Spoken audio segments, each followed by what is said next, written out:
Good morning. It's still pre-dawn. I'm sitting on my front porch because we're getting a lot of rain. You can probably hear it in the gutters. And so I'm going to sit here and enjoy the few little Christmas lights we're starting to put up. I got the tree out of the basement yesterday. Yes, time to acknowledge Christmas. I have the basement decorated because my daughter loves Christmas and her birthday's in November. So I always decorate around her area early because as a birthday treat to her. Well, actually, I haven't always done that. It's something kind of new. So in the last few years. Anyway, enough of that. I finished the book of First John this morning, and specifically chapter 5. And I'm titling today, Believing God. And he continues with this thread of, we believe what we see, like we believe other humans and we see other humans, and yet we have trouble with God, the unseen. So if we can't, trust other humans and we can't see love in other humans and we can't treat other humans with love, how will we see God, who is love but who is unseen? All of God and the reality of God is manifested and becomes seen and known and experienced in us. So we are the evidence, the living proof. And he specifically hones in on a concept of a triple witness. And I think those words actually, when I actually did a little bit of research this morning, which I don't normally do, but there might be a verse in some translations that isn't in all translations.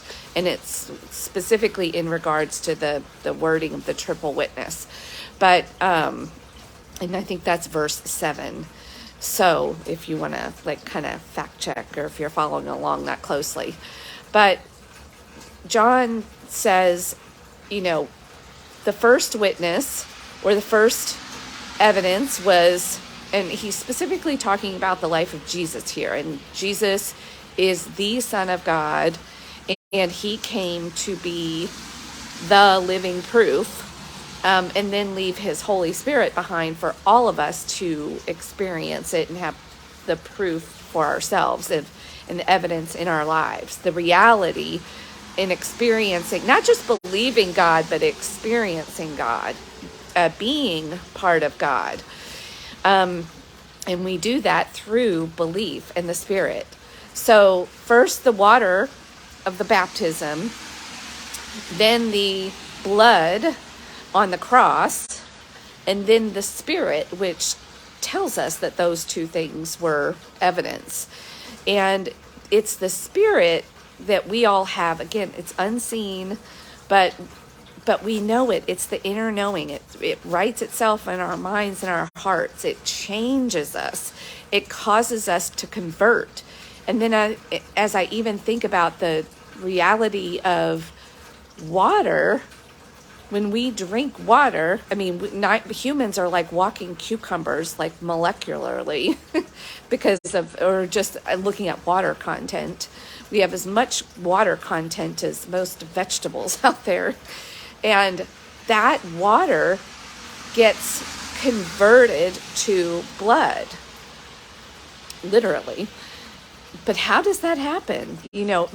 God set the creation process in motion, and with our heart, and that a conversion process happens internally. Water comes in, blood is what comes out.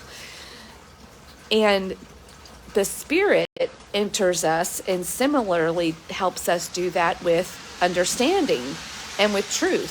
Thought comes in, Spirit helps us convert some truths, some of that information into truth. So it converts it from just a thought to like a truth, something that we can really anchor ourselves on and sort of know. And he does this similar thing again with humans. Like, we're so quick to believe what other humans say, but yet we have trouble believing God, the creator of humans. Again, we are blocked. We are blocked from our sight because of our eyes, like, and our three-dimensional existence of touching and feeling.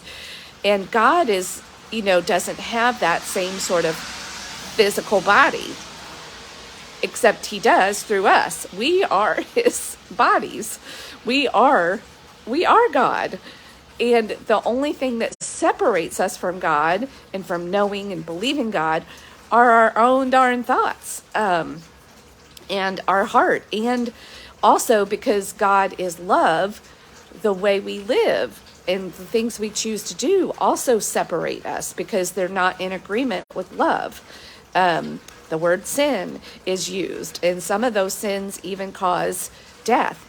And he reminds us again of that word practice. Once you become a believer of God and you're living in the way of Jesus and you've accepted all of this as truth, your heart changes. You don't practice sin anymore. It doesn't mean you're sin-free, sinless, any of those things. It means you're not practicing sin anymore. It will happen, again, humans are human, but it's not a consistent way of life anymore. It is more of a odd moment here or there. And even as you grow in practice, it gets less and less. You get better at it. You get better at living in God's ways. And then the more you get better at it, the more you like it. Like, that's part of the mastery process. And you can experience that with lots of things. In a really practical way. If you have doubt in this, think about something else that you've practiced in your life and you've gotten really good at.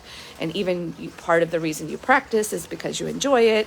And the better you get at it, the more you enjoy it. Like, it's a self sort of creating cycle, much like even water turning into blood. A thought turning into something more, a deeper truth. And that discernment that happens within the spirit life of a human. We are spiritual beings, and we know the truth. But it's our own minds and our own three-dimensional sort of existence that blocks us from, we doubt ourselves all the time. We're like, I don't know, is that true?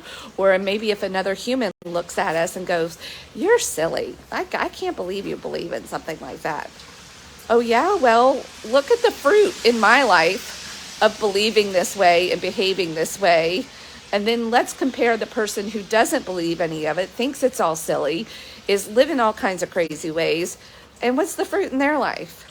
Like, that's where we get reminded too as Christians, like to have the faith, keep going, being obedient, living this way, and the fruit, your life, your own personal experience of life will change, but also the fruit of your life will be different than the average person who's like, yeah, whatever, and they're just living according to their impulses, their desires, the flesh. Their experience of life is going to be chaos, and it will be all over the place. Is there the odd exception? Sure. There's always an exception. And then we look at that exception and we try to make exceptions the rule. But look at the general truth, the spirit out there of people that truly have a heart change, not the legalistic, if you're stuck in legalism and rules and trying to be good, and you haven't fully experienced, like, go back to chapter 4 of 1 John, you haven't fully experienced God's love. That's not what he's talking about here. He's talking about a full conversion. Once water becomes blood, it's not like partially blood, it's not watery blood, it's blood. It becomes something different. And that is the way the Christian should be. Once the Spirit enters in, like, your life should be different. The substance of who you are should be different. Water can't be blood, and blood can't be water. But interestingly enough, he does reference the fact that we, just to give us a reminder of the truth of who Jesus was as God's Son, when he was dying on the cross and he shed blood, and he was pierced in his side, though, remember, and water did also come out. And then he gave up his spirit. So this is like the triple witness that John is talking about. Water and blood are two different substances. And Jesus's ministry, though, began with water and ended with his blood. And once his Spirit enters us, our life will be like water versus blood. One way of life is done and a new life has begun. It's a conversion process. It's a chemical process.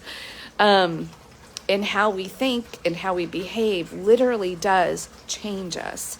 And the fruit or the evidence of that should be in our life. If you don't have that fruit and that evidence, then you got to go back and go, okay, I'm not doing something right here. I haven't fully accepted, and it all begins with love. Once you fully experience God's love, like, you won't be the same. I don't think you'll be the same again. Not once you fully experience it. It's life-changing. Okay, we're going to do 2 John tomorrow. There might be a lot of background noise today, so if there was, sorry about that. I've been holding the phone close enough and talking loud enough that hopefully it's okay. And anyway, I will see you tomorrow for 2 John. We've got 2 John, 3 John. Those will be a day apiece. And then Jude.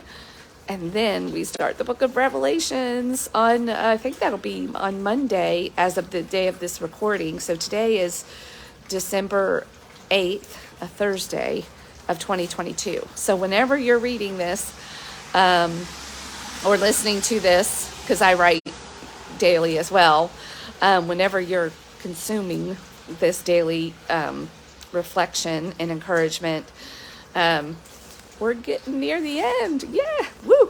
Revelation should be exciting. All right. It's all exciting. Sorry, John. I heard somebody told me yesterday, I didn't know this, again, rookie Bible reader here, that John is known as the son of thunder. Whoa. Well, he's bringing some thunderous truth. I'll tell you that. All right. Talk to you tomorrow. Rise and shine.